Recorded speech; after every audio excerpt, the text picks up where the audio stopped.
ওভারহেডে তার ছিঁড়ে বিপত্তি। বৃহস্পতিবার সকালে ব্যান্ডেল এবং হুগলি স্টেশনের মাঝে ৩-৭-৮-২-৪ ডাউন বর্ধমান লোকাল চলার সময় বিদ্যুতের তার ছেঁড়ায় ট্রেন চলাচল পুরোপুরি বন্ধ।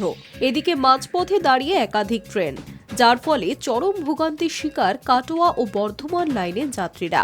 বৃহস্পতিবার সকাল ৮টা নাগাদ বিপত্তি ঘটে, যার ফলে স্টেশনে স্টেশনে বাড়তে থাকে ভিড়। পরপর ট্রেন না থাকায় হুগলি, চুঁচুড়া, চন্দননগর, মানকুণ্ডু, ভদ্রেশ্বরের মতো স্টেশনে অফিস টাইমে বাড়ে ভিড়। পূর্ব রেল সূত্রে খবর, ডাউন বর্ধমান লোকাল ব্যান্ডেল এবং আদি সপ্তগ্রামের মাঝে দাঁড়িয়ে রয়েছে। হুগলি এবং ব্যান্ডেলের মাঝে দাঁড়িয়ে ডাউন ব্যান্ডেল লোকাল। বিভিন্ন স্টেশনে দাঁড়িয়ে পড়েছে বর্ধমান ও কাটোয়াগামী বেশ কিছু ট্রেন।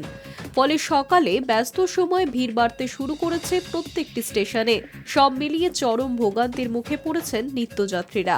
কেউ কেউ গঙ্গা পার করে নৈহাটি হয়ে কলকাতায় পৌঁছানোর চেষ্টা করছেন, অনেকে আবার সড়ক পথেও গন্তব্যে পৌঁছানোর চেষ্টা করেছেন। স্টেশনে স্টেশনে মাইকে ঘোষণা করা হচ্ছে ফের ট্রেন চলাচল শুরু হতে অনেক সময় লাগবে। পূর্ব রেলের তরফে জানানো হয়েছে, সকাল 8:15 নাগাদ ডাউন বর্ধমান লোকালের প্যান্টোগ্রাফ জড়িয়ে যাওয়ার কারণেই ওভারহেডের তার ছিঁড়ে যায়। Hi news network.